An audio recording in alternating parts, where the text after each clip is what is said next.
Hi guys, welcome back to my channel. So today's video is going to be a little bit different than usual.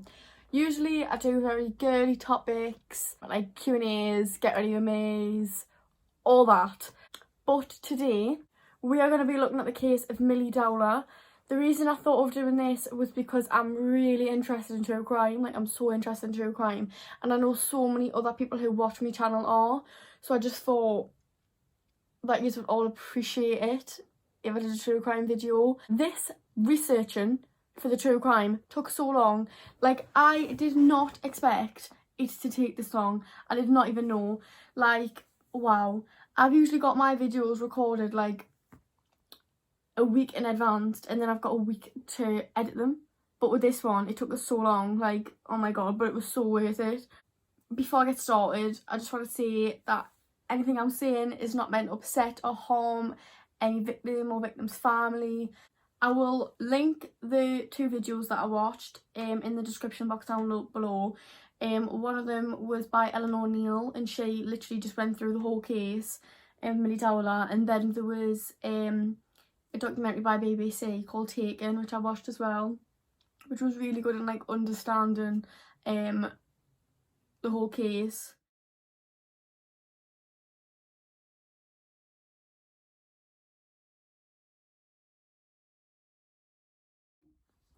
So this is the case of the abduction and murder of Milly Dowler. Milly Dowler's real name was Amanda Jane Dowler, but to her friends she was just known as Milly. She was a 13-year-old girl, and people described her as very social, outgoing, approachable. She was a very infectious person. You know, people always wanted to be around her. She was very positive, outgoing, just a lovely person. She was born on June the 25th, 1988. She was a talented musician. She played the saxophone. She lived with her mum, Sally Dowler, her dad, Bob Dowler, and her sister, Gemma Dowler. There was 3 years difference between her and her sister, and they were like best friends. Gemma actually said that her and Milly had their own room, but they actually moved into the same room together so they could stay up all night and gossip, and she said they used to sneak up sweets upstairs and eat them together, and they were just so close. They were more like best friends and sisters. So on the 21st of March 2002, Milly Dowler did not return home from school. At around 5 p.m. that day, her sister Gemma came home and couldn't find Milly, so she went and asked her dad, you know, where's Milly? It's 5 o'clock, she should be home by now, because she'd only been to school, and she usually was home by that time. Her dad was a bit confused because he thought that Milly was out with her sister Amanda, and obviously when Amanda came home asking where she was, obviously she wasn't with her. But he didn't really think too much of it, and he wasn't worried to begin with because, you know, she was a 13-year-old girl. She could have just been at the shop with her friends. She could have been going out for food with one of her friends. You know, anything could happen. She could be at one of her friends' houses, and she just lost track of time, and that's why she hadn't rang. So she didn't really think too much of it, and it wasn't like it was dark outside or anything. It was only 5 o'clock. It then got to 7 p.m. and Milly Dowler still hadn't returned home, and at that point the family got really concerned because Milly had never done this before. This wasn't in her character to just not call them. If she was ever going to be late, she would always call them. She didn't actually have credit on her phone, but she would have borrowed a friend's phone, so there was no reason for her not to have got in touch with them. So at 7 p.m. the police were called. So straight away the police spoke to Milly Dowler's friends, and more importantly her friend Danielle. So CCTV showed Milly leaving school as normal at 3:07 p.m. Then she walked to the train station with her friend Danielle at 3:24 p.m. and again CCTV picked it up, her on the platform of the train. So Danielle confirmed that they got on the train together. Danielle said Milly seemed completely normal. She was just a happy, bubbly character as she usually was. And while they were on the train, they planned to go to the cafe in the train station to get some food and just have a bit of a catch up because they hadn't really seen each other much. So this cafe in the train station was actually one stop before Milly's usual stop that she would get off. So at 3:47 p.m, Milly borrowed a boy in the cafe's phone, just obviously because her had run out of credit. She rang her dad and told him, you know, my phone's running out of credit, and I will be about half an hour. So now that was at 3:47. So it was a bit concerning straight away because she should have been home. Milly and Danielle left the train station at 4:05 p.m. Milly then had to walk from the train station to her house because obviously she got off the train a stop early, so it was a bit of a longer walk. Danielle said to Milly, "Are you okay walking by yourself? Are you sure you'll be fine?" And she says that Milly basically laughed it off. They both just laughed it off. And Milly said, "Yeah, of course I'll be fine." You know, it was a main road. It was in the middle of the day. It was in broad daylight. You know, you wouldn't expect anything to happen. You'd expect you would be safe. You know, they lived in a very safe town, and you know, she was on a busy street. It wasn't like she was walking somewhere quiet by herself. But yeah, Milly assured her that she was fine and she was okay to walk home alone, and Danielle hugged her and said goodbye, and that was the last time anybody spoke to Milly Dowler.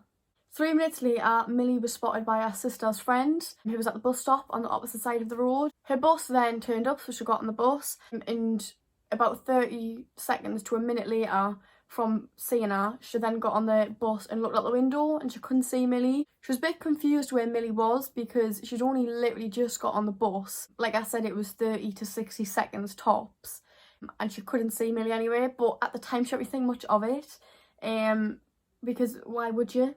That is the last reported sighting of Milly Dowler.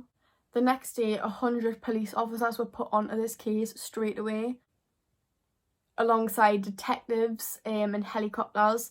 So, you know, they put a lot of resources straight into this because it was so out of Milly's character to just vanish. You know, she wasn't the sort of person that would run away. There was no reason for her to go missing. So the police straight away thought she'd been taken. So days had now passed. Milly Dowler's face was on the front of every newspaper. Everybody knew of the case. It was like literally nationwide. Everybody knew about this case, this missing 13-year-old girl. But still, there was no sign. A week after she was last seen, there was no sign of her. No one knew where she was. No one had heard from her. Nothing. Her parents then went on Crime Watch, which is a UK show where, you know, you go on and you talk about a crime to kind of get it out there so other people hear of the case and like can look out for Milly basically. A reconstruction video of her last steps were actually made and put on Crime Watch in the hopes that somebody would get in contact with the police of something they'd seen, but still nothing came of it. Milly's favourite singer, Will Young, actually made an appeal to Milly in case she'd run away, you know, tell her to come home, but still there was no sign of Milly. You know, police didn't think she had run away, but you know, you may as well try. Police then came out with a statement saying that they didn't think she was taken by force because, like I said, it was broad daylight. Somebody must have seen something if she was taken by force.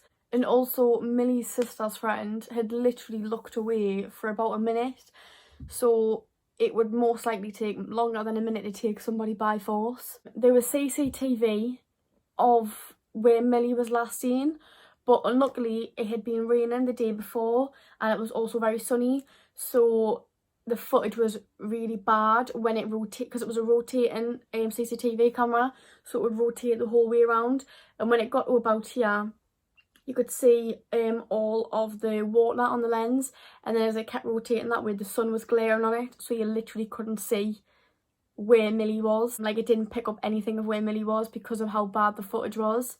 So this was 2002 and we didn't have the same resources as we have now, so we couldn't really fix the footage. Detectives were trying to find the best people they knew that could sort out this footage and clear it, and the best people they could think of was the FBI, because the FBI were known for being good for clearing footage. So it was sent to America for work by the FBI. 6 months later, the FBI managed to identify a car, and somebody stood outside of the car talking to the person inside of the car. So this car was a rare Mazda MX-6 sports car, and only 5,000 were in the UK at this time. So police put this car everywhere and said, you know, have you seen this car? And they got some not really so great news. A woman actually rang the police and said it was her and her son in that car, and they were just innocently going to the estate agents. So this was a massive disappointment because the only lead that it took them 6 months was now gone. By this point, Milly Dowler was assumed dead because there was no sign of her. There was no way she had run away, and should believed to have been taken. So 6 months after her disappearance, on September the 18th, 2002, a set of human remains were found in the woods in Hampshire. So there was a couple who were mushroom picking in the forest, and they found Milly Dowler's decomposing body. 24 hours later, after this body had been found, due to dental records, because the body was so badly decomposed, it was matched to be Milly Dowler and was confirmed that this was Milly Dowler's body. Straight away, police knew this was not a natural death because Milly was found naked and with none of her possessions that she would have had. You know, like, she would have had a lot of possessions on her. You know, a school bag, a phone, books, textbooks. She would have had a lot on her, and she didn't have anything. The cause of death couldn't be identified. Again, the body was very badly decomposed. Police got pollen experts and experts that could, like, tell about the foliage. I don't know how you say that word, but about the foliage that had grown around her, and they found that her body had been there since the week that she had actually gone missing, which meant that this body had been sat here for 6 months. Another interesting thing about how her body was found, she was laid on top of the ground instead of buried. So her body was literally out in the open, which is very bizarre because you don't really hear that much in cases. It was quite a strange thing for a killer to do, because surely you would think that they'd want to hide the body because the body could have some sort of evidence on it, but no, they didn't.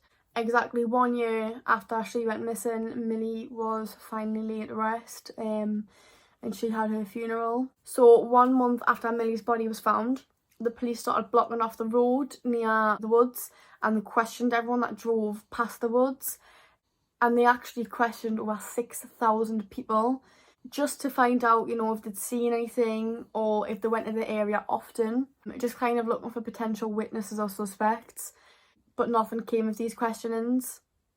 The police then actually tried looking into Milly's dad because they had no leads, but again, this led to nothing. He was quickly ruled out as a suspect. 1 year after the disappearance, unidentified male's DNA was found on an item of clothing in Milly's room. So police thought maybe this could be the killer's DNA. Maybe she'd met the killer before, but this led to nothing. A man named Paul Hughes was actually arrested for harassing the family of Milly Dowler. He would relentlessly send Milly Dowler's family letters saying he was Milly's killer and that he was going to kill them next. He was straight away ruled out as a suspect. He was actually already serving time in jail. He wrote these letters from jail after an incident involving a 12-year-old girl. Now, I don't know how these letters were even able to leave the prison. I just do not understand what happens, but, you know, apparently it did. In that same month, a woman named Leanne Newman, she was also arrested for calling Milly's school, her parents, her friends, and pretending to be Milly Dowler. Then there was also a man named Gary Farr, and he was sectioned under the Mental Health Act for emailing police Milly's friends, her school, her family, saying that she was alive and that she was smuggled out of the UK to Poland for slave sex work. This case was so high profile because they really needed to get Milly's face out there, because they needed to know if anybody had seen anything or knew anything. But the negative side to this is that whenever these cases are so high profile, there is always these people, like these 3 people I just mentioned there, who do things like that, which I could just, it's just so heartbreaking for the family. So in November 2004, the police actually got a phone call from another police station in London, and they claimed that they had a lead in this case. London officers were actually looking into multiple murders of young women, and they believe that these multiple murders could also be connected to Milly's case, and they actually had a suspect. So their suspect was a man named Levi Belfield. Levi Belfield was born the 17th of May 1968 in southwest London. He lived with his parents and he was the youngest of 4. When Levi was 10, his dad actually died of a heart attack. 3 years later, he committed his first crimes, which were burglary and theft. Psychologists actually believe that committing these crimes when he was young actually gave him a feeling of power, which linked to physical aggression, and he would go on to do multiple more offences. At the time Milly went missing, he actually lived 100 yards away from where she was last seen. He was, at the time of Milly's disappearance, a 35-year-old man. He had 5 children to 3 different women. He had several charges, including theft and assault, and his ex-wife, Joanna, describes him as a very abusive person.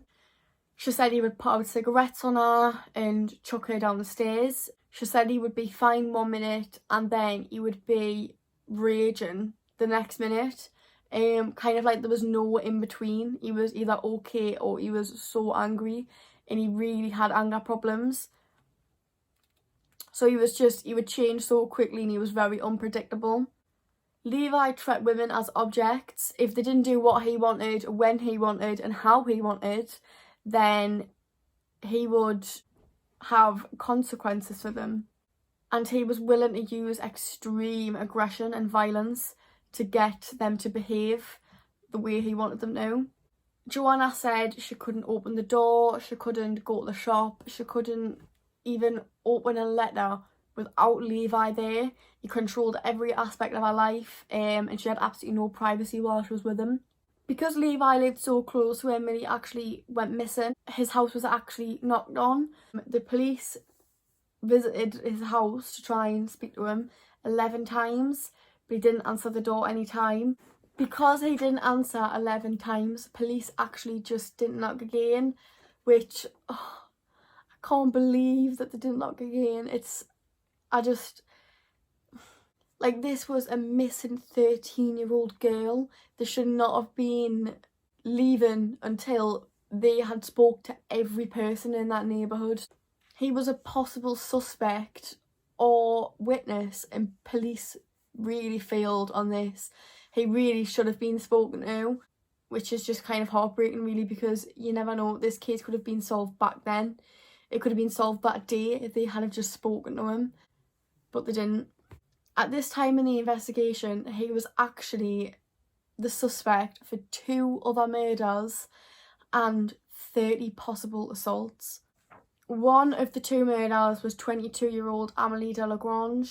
She was a student from France. She moved to the UK in 2002. She lived in a bedsit close to Twickenham Green, and she worked at a cafe. On August the 19th, 2004, she'd been out with friends. She was coming home late at night. She got off her bus. She actually got off her bus a couple of stops late by accident, because she just missed a couple of stops by accident because she mustn't have been paying attention or something. So she got off at the next stop and she took the shortcut through Twickenham Green. She only reached halfway before she was brutally attacked and murdered. She was found shortly after she was attacked and rushed straight to hospital, but sadly she was pronounced dead as soon as she arrived there. She was believed to have been hit on the head with a hammer. The police set up a temporary police station on Twickenham Green, just, to see if anybody would come and give any, knowledge of what could have happened to her, or if there was any suspect. Police appealed for suspects and witnesses and actually ended up with over 100 suspects. One of these suspects was Levi Belfield. Levi had actually told his ex-wife, Joanne, that he hated women, and he told Joanne that he would wait at the alleyway near the train station. This alleyway, kind of, once you went into the alleyway, the only way to get out of the alleyway was to walk through it or walk back. It was obviously an alleyway, there was no way to get through, so you had to walk through it, if that makes any sense. I hope that made sense. he would wait to get a woman on her own. He used to say this to his ex-wife. He would wait to try and find a woman on her own. She said he would always come back very angry because he could never get a woman on her own, because the train station's obviously a very busy place, and usually when trains come in there's multiple people that'll get off. Whilst looking into Emily's murder, the police decided to check for other similar attacks in the area to see if there was a link or connection to any of them. And while doing this, they found the case of Martha McDonnell. She was a 19-year-old girl who was murdered on the 4th of February 2003. She was on her way home from a night out with her friends, but she came home alone.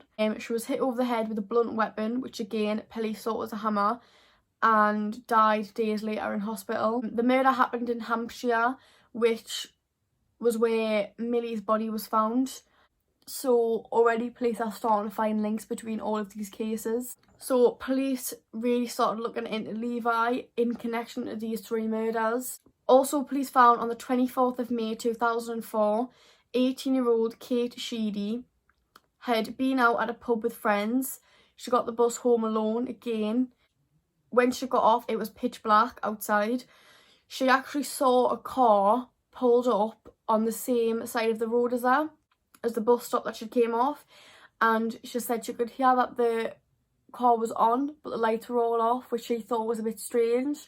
So she felt quite uncomfortable and she felt like she was being watched, so she crossed to the other side of the road. As she was crossing to the other side of the road, this car's light switched on and at full speed hit her, went straight into her. She said it felt like she'd been winded, and she didn't really know what had just happened. You know, she was confused, she was shocked, she didn't know what had just happened. The person driving the car then reversed the car back over her before driving off. Kate actually managed to call 999 after this horrible ordeal she went through, this horrible attack. She managed to call 999, and on YouTube, I'll have to link it down below, there is actually a video of her on the phone to 999. Like, you can hear her straight, I couldn't even imagine. You can literally hear her straight after it's happened and she's on the floor. Amazingly, she actually made a full recovery. She managed to give a description of the car. She said it was a white people carrier with blacked out windows and a broken wing mirror on the passenger side. Police found that car on CCTV and they found that this car was following the bus for a long time. So police suspect that he watched Kate get on the bus and then followed the bus until he seen her get off. This means that Kate was targeted. There was no CCTV of the attack, but there was CCTV of the same white people carrier that she described speeding away from the crime scene straight after it happened. So this car was identified as a Toyota Previa, and this model of car was the same model of car that Levi Belfield actually owned at the time, even down to the broken wing mirror on the passenger side. Police then looked over the footage of Emily on the bus, and this same white car was seen following Emily while she was on the bus for a long time. They couldn't determine the model of the car that was following Emily, but police suspected that it was the same car. So, on the 6th of July 2005, Levi Belfield was finally questioned in relation to Milly Dowler. During this whole interrogation, Levi answered no comment to every single question, despite having every chance in the world to defend himself. Now, this is a huge red flag, because if you are innocent and you are being accused of murdering a 13-year-old girl, quite clearly you would say, no, I didn't do that. You would tell them exactly where you were, you'd cooperate, but Levi didn't do that. As the question went on, Levi showed many signs of being uncomfortable with the questions. He started profusely sweating, he was fidgeting, he was leaning back on his chair, and he just looked very suspicious and, again, uncomfortable with the line of questioning. However, police still didn't have any solid evidence that he had ever even met Milly Dowler, never mind kidnapped her and killed her. Police spoke to Emma Mills, who was Levi's girlfriend at the time of Milly's disappearance. She said that they weren't staying in their flat that they lived in together, and that they were actually house sitting for a friend.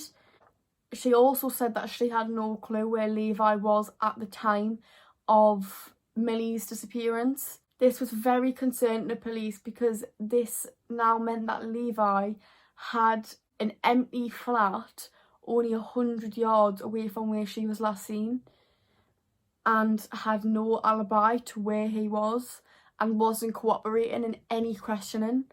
Emma said she didn't know where Levi was at the time that Milly disappeared, but he got back to the house that they were house sitting at around 10-11 p.m, and Levi had new clothes on. Levi then went to bed as normal, but then woke up at 3 a.m. in the morning and told Emma that he was going back to the flat to have a lie-in, and he was taking the dog. Now, this is very strange because there was no need for him to go to the flat to have a lie-in. He could have just had a lie-in in the house that he was in. The very next day, Levi moved his family out of their flat that they had lived in, which still had 2 months left on the contract, and moved them into a horrible, horrible flat. Nothing like their old one. It's not somewhere you would want your children to be living in. There was no cupboard doors, there was no flooring, there wasn't even any beds for the first few nights. They had to sleep on sofa cushions on the floor. Emma actually noticed that some of her belongings were missing, for example, a bed sheet. So she questioned Levi about it, and Levi said that the dog had messed on the bed sheets, so he'd thrown them out. And Emma didn't believe this because she knew her dog, and she knew her dog didn't mess on the bed sheets. You know your own dog. She knew her dog wouldn't do that, but she didn't understand why Levi would lie about that. Emma actually asked Levi what he was doing on the day that Milly went missing. Levi Belfield replied saying, "What you think I've done, Milly?" Emma remembers feeling completely disturbed by that. She was so confused to why he would ever joke about that or why he would say that. And she wasn't implying anything about Milly. She thought that he was cheating on her, and that's why he got rid of the bed sheets, and that's why he was getting up at them times, and that's what she thought, but she didn't ever think that he'd done something to Milly. So for him to joke about that just didn't sit right with Emma, obviously. And Emma just said she felt complete and utter disgust when she heard him say it. Because this is a murdered 13-year-old girl that he's talking about, it's not something that's funny, especially with the fact Levi actually had children. Police then decided to question Levi's other ex-girlfriends to see if they knew anything else. And they actually questioned one of his ex-girlfriends called Joanna. Joanna was an avid horse rider, and she would go to the woods where Milly's body was found a lot to ride these horses and go to horse shows. And Levi came to 6, she said. And after the horse shows, they would go for a walk around the forest with the dog. Police actually asked Joanna if she would take them to where they would go on a walk, and without realising it, Joanna led police to exactly where Milly's body was found. However, there was loads of circumstantial evidence, but there was no solid evidence against Levi. So police went back and interviewed Emma again, his ex-girlfriend, and she told police at the time of Milly's disappearance he was driving a red Daewoo Nexia car. Sorry if I've said that wrong, but that's how I'm going to pronounce it. So now police knew what car to look for on the CCTV. So again, the look back of the CCTV of the day Milly went missing. The same model of car is seen on CCTV. And only 8 days after Milly went missing, Levi reported his car as missing. This was again a huge letdown to police because it meant that they couldn't go in this car to find any DNA evidence that could have linked Levi Belfield to Milly Dowler. Police had extensive searches. They searched in lakes with professional divers. They searched all around trying to find this car, but they were unable to do it, and it was just never found. A public appeal did go out, but still they couldn't find this car. Now, something very crucial in this case was on the 20th of March 2002, which was just 1 day before Milly went missing. An 11-year-old girl, Rachel Cowles, was walking home from school when a man pulled over next to her. Rachel said she knew straight away not to get in his car because she said she would have known if somebody had, moved out and moved in next door to her. She knew a lot of her neighbours, and she just knew this wasn't true. And she also just said she had a gut feeling that she shouldn't get in this car. And she luckily didn't get in this car. And this actually only happened 3 miles away from where Milly was last seen. That day, Rachel's parents took her to the police station and she gave a description of the man. She said he was 30 to 40 years old with a round face. She said he was driving a red hatchback and he had 2 child seats in the back of the car. Emma actually confirmed that in 2002 this was the correct description of the car that she shared with Levi. Detectives in London had finally gathered enough evidence for their cases, and in May 2006 Levi Belfield was charged with the murders of Emily and Marsha. He was also charged with the attempted murder of Kate, which was the girl that he hit with the car. There was still no link between Levi and Milly's disappearance. In February 2008, Levi was sentenced to 3 life terms for the 2 murders and the 1 attempted murder. Levi wouldn't actually leave his cell to attend his sentencing. He showed no remorse and gave no explanation of why he did these heinous crimes. He gave absolutely no explanation, which just shows you that he was a coward and he had no remorse. He didn't care for what he did. So back to the case of Milly, police were actually now able to identify the exact spot Milly went missing from where the CCTV could have last picked her up, and it didn't, but from where it could have picked her up and where our sister's friend last seen her, there was only a really small space she could have gone missing. And this was identified that she was taken from Station Wood Avenue, and the only residential area near there was Collingwood Place. Collingwood Place was surrounded by bushes, and police believe that Levi was hidden in the bushes between Station Wood Avenue and Collingwood Place, and you could see Milly walking alone because the surrounding bushes actually gave a perfect view for people walking in and out of the station, but people wouldn't have been able to see him, he would only have been able to see them.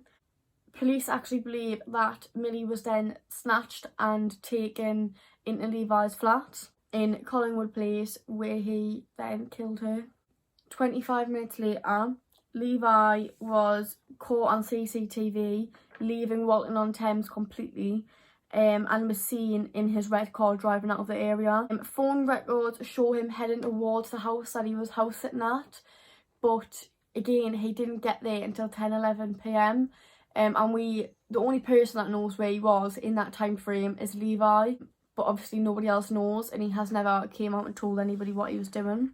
His phone signal cut out, and after that there was no record of where Levi was until he got to the place he was house sitting at 10-11 o'clock. Levi is seen returning to the flat with his dog. Levi had to take Milly's body out of the flat that night because Emma was due to come home the next day, and obviously she couldn't come home if there was a body there. Police believe that he then drove out of the woods and dumped Milly's body there whilst it was still dark outside.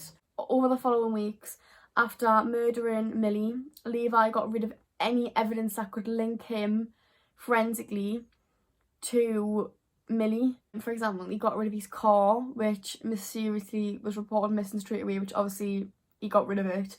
Any of Milly's belongings, in the clothes he was wearing at the time.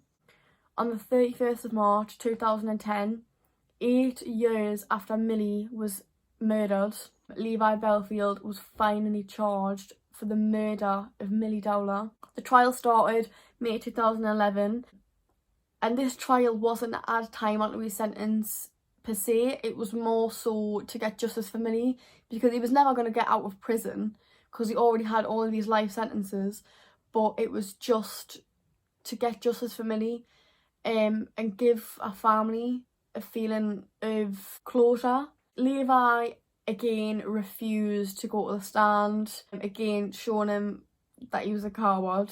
So to counterclaim his abduction charge, the defence brought up a lot of letters that Milly had wrote that were described to be of a suicidal nature. They did this to suggest that maybe Milly had run away because she was so depressed, or maybe she killed herself, or maybe she had run away and got abducted by somebody else. But her family do not believe this for 1 second. You know, she was a teenager, and just because she wrote it doesn't mean that she really was depressed. She might have just been having a bad day. The defence really did try and just drag Milly through the mud, especially with these notes. I can't even believe that they even tried to argue that. It's just so horrible. It was so disrespectful the way it went around it as well. The things that were read out in court, which were just clearly very personal to Milly, was just disgraceful. There was way too much evidence against Levi. Yes, it was all circumstantial, but there was a lot of it, and he'd already been charged with 2 murders, which was so similar to this one. July 2011, Levi Belfield was found guilty for the abduction and murder of Milly Dowler and was given a 4th life sentence. Then, on the 27th of January 2016, Levi Belfield admitted to raping, abducting and murdering Milly Dowler, but he now denies admitting to this. So in July 2011, it came out that a popular newspaper, News of the World, which was a newspaper that was owned by Rupert Murdoch, had hacked Milly Dowler's phone. Oh, I can't even believe that I'm having to actually tell you this. So they did this so they could listen to Milly Dowler's voicemails, and her voicemails were literally just her parents and family and friends crying, begging for her to come home. How do people... They did this while she was still missing and her body hadn't been found, so her parents still had hope that maybe Milly was alive, maybe she had run away, maybe she was going to come back, maybe someone was holding her and she was going to come back and be fine. Her family kept calling her and leaving her voicemails, so eventually the voicemail box got full. But one day, Milly's mum rang her phone again and it went through a voicemail. So she was just so happy. She was overjoyed. She thought that Milly was alive because her voicemails, she thought she was opening her voicemails and deleting them. So she was so happy and she really did think that her daughter was alive, which I couldn't even imagine. So Milly's mum, Sally, did start to think maybe it was a technical difficulty because, you know, she was losing hope as time went on. And then when Milly's body was found, she just assumed it was a technical difficulty and her phone had accidentally deleted the voicemails or something. But it came out in 2011 that journalists had hacked into her voicemail box and deleted some voicemails to make room so our family could make more, so the journalists could listen to them and write stories about it. I just can't. This was actually took to court and the Dowlers were awarded £2 million compensation, which there's no money that can compensate for that. For a mother thinking that her daughter was alive again, there's no money that can compensate for that. I don't care what anyone says. It's just appalling. And there was no real justice because, you know, they basically all just got a slap on the wrist and got told off. And that was about it. Levi Belfield was also suspected of murder in his childhood when his 14-year-old girlfriend at the time, Patsy Morris, in 1980 went missing and was eventually found dead, and that case was never solved. During prison time, Levi has admitted to many unsolved rapes and murders, but the police can't find any link between victims and Levi, so police don't know whether he actually has committed these rapes and murders or if he's just saying it to hurt the families and to hurt the victims. But, you know, we're never going to truly know. Levi Belfield is a monster and he never, ever should be removed from prison, ever. But I think it's very clear that he's a threat to women and he's a threat to society. So that case was obviously very heartbreaking, but at least justice was served for Milly, and at least her killer was found. But that case is just such a roller coaster. I think it's honestly such a roller coaster. So guys, thank you so much for watching. I hope you enjoyed this case. We're all sending our thoughts and prayers to Emily's, Martha's, Milly's families and friends, and hope they're all okay. I hope Levi never, ever, ever feels a shred of joy again, and I hope he is never released from prison ever in his life. He is a cold-blooded serial killer. Anyway, that is all for today, guys. If you want me to do another case, leave a like. I will be putting something on my Instagram to ask for case ideas, so you guys can be more involved with the channel, because I don't really want to be doing cases that you don't want to even hear about. But I hope you enjoyed this video. I hope I got everything right, because I did research it quite a lot. I hope I got all the facts right. Before you guys go, someone just wanted to say hi, didn't you? This whole video, honestly, do you know how many retakes I've had to take because he's like jumped in on the bloody tripod and knocked the camera off. I can't speak. And knocked the camera off, honestly. Little monkey. Look at him. Aww. Hi. And yeah, my angels, I love you all. Make sure to like and subscribe if you aren't already. And I will see you guys next time. Goodbye.